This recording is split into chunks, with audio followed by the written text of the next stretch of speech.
Hello friends, இன்றைக்கி ஒரு விருப்பமான பதிவு. என்னென்னா, இப்போது Singapore, Malaysia, Dubai, Saudi, London சொல்லிட்டு இன்னும் பல சில கண்ட்ரிகளில் நம்ம ஆளு வேலை செய்கிறாங்க. நாட் ஃபார் தமிழ்காரங்க மட்டும் சொல்லலை, எல்லா நாட்டு கண்ட்ரி ஆளுங்களும் சொல்கிறேன்.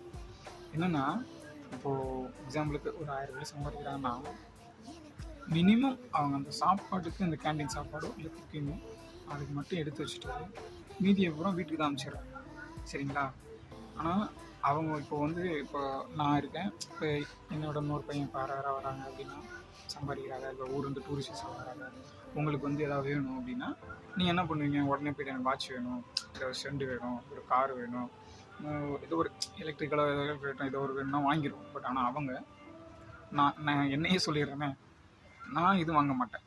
என்னென்னா, இப்போ அந்த ஒரு வெள்ளி இருந்ததுன்னா நம்ம ஊர் காசுக்கு இப்போ ரேட்டுக்கு 69 ரூபா 70 ரூபா ஆயிடுச்சு. அந்த இதை வச்சு அவங்க ஒரு டீ குடிப்பாங்க, இல்லை ஒரு வேளை சாப்பிடுவாங்க. அந்த ஒரு ரேஞ்சில் நான் யோசிக்கிறேன்.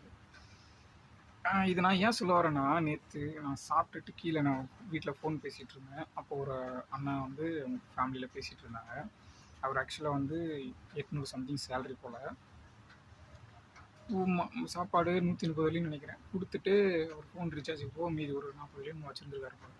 அப்பான்னு பேசினா அவர் சொன்னார், அவங்க வீட்டில் 40-45 ரூபா கிட்ட போட்டுருக்காரு. நான் அவ்வளோதாங்க வரும், 40 ரூபா அனுப்புறது பெரிய விஷயங்க. ஏன்னா அவர் எவ்வளோ சிக்கனமாக இருந்திருக்காரு பாருங்கள்.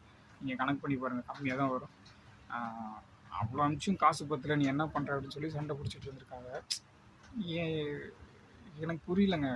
உங்களுக்கு அதனங்க சம்பாதிக்கிங்க வராங்க ஃபாரின் கண்ட்ரிக்கு, நீங்கள் என்னங்க அந்தமாரி கொஞ்சமாக திங்க் பண்ணுங்க. ஃபேமிலியில் எல்லாம் எவ்வளோ கஷ்டப்படுறாங்க, உங்களை விட்டு தனியாக இருக்காது எவ்வளோ கஷ்டப்படுறாங்கன்னு தெரியுமாங்க? கொஞ்சமாக யோசிங்க.